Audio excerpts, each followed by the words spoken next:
Yeah, I want you, and nothing comes close.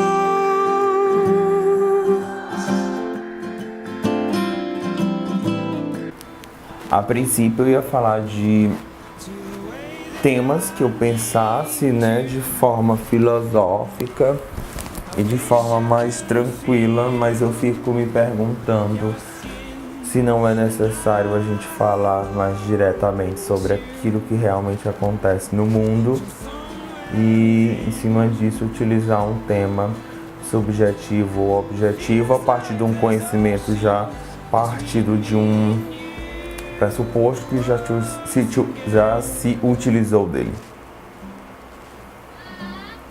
Eu vou falar do sistema educacional a nível graduação superior. Existe um processo educacional no Brasil que ele tem um foco diferenciado dos outros países. No Brasil, eles têm os focos, se tratando de faculdades, apenas de direcionar esse discente para uma construção técnica e rápida.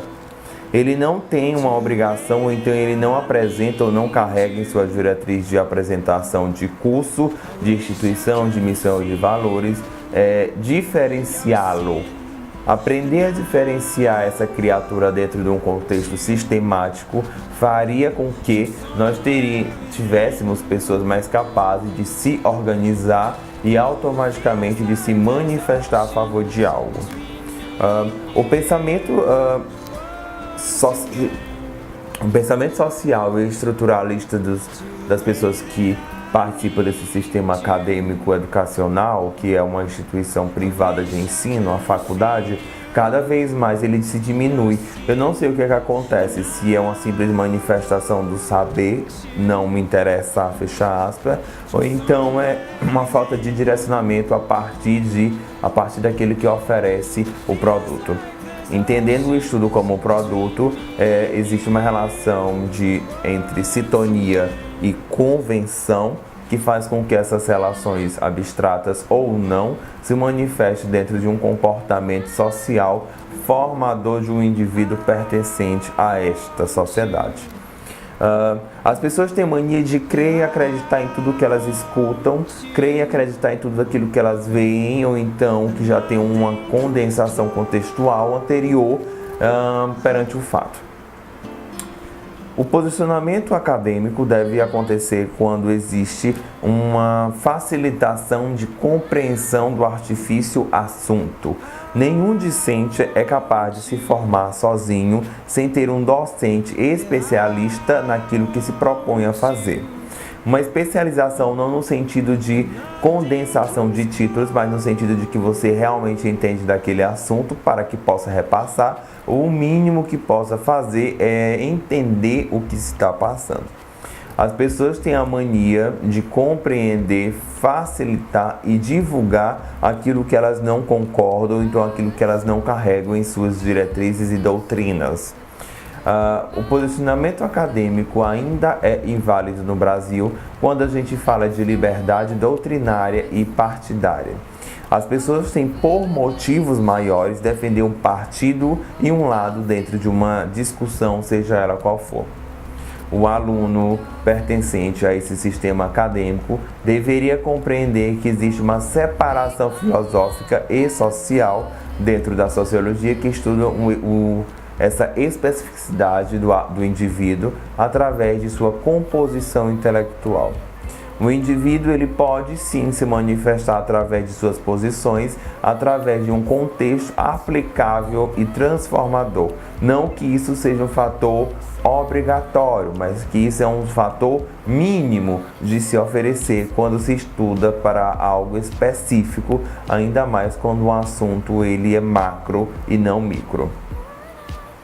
As manifestações sociais dos estudantes que estão ocupando as universidades federais do Brasil é uma manifestação inteiramente intelectualizada, no sentido de que esse indivíduo ele foi capaz de sair do quadrado esse manifestado por uma ditadura extremamente caótica e falida, que é esses doutores do estudo que se mantém ainda hoje nessas academias de ensino e que fazem com que esses alunos ele automaticamente entre por uma formação quadrada de ser cerceado no seu pensamento.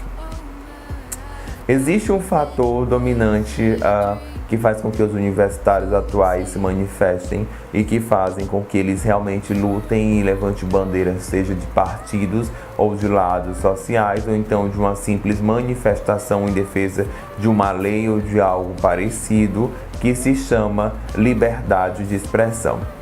Essa forma com que a gente fala não é necessariamente obrigatória ser defendida dentro de uma academia, até porque o indivíduo automaticamente nasce no saber de que ele é detentor desse direito e também é um formador criativo de posições enquanto indivíduo presente neste lugar.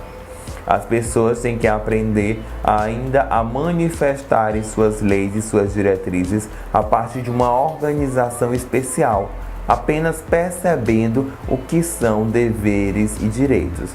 Se os indivíduos compreendem que ele tem deveres de diversas posições e setores a qual participa enquanto indivíduos da sociedade, ele também pode perceber que ele dentro de um sistema tem direitos e, como foi citado anteriormente, em todos os setores ele deve ter seus direitos diferenciados, entendendo que essa gama de direitos é formada por uma estratégia de liberdade.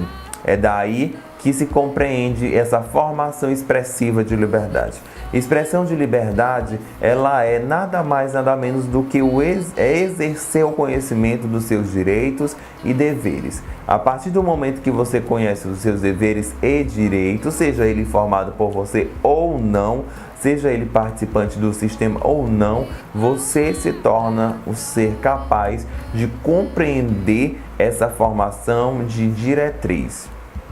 Sendo assim, as pessoas compreendem facilmente aquilo que elas demorariam anos para entender. Entender que a expressão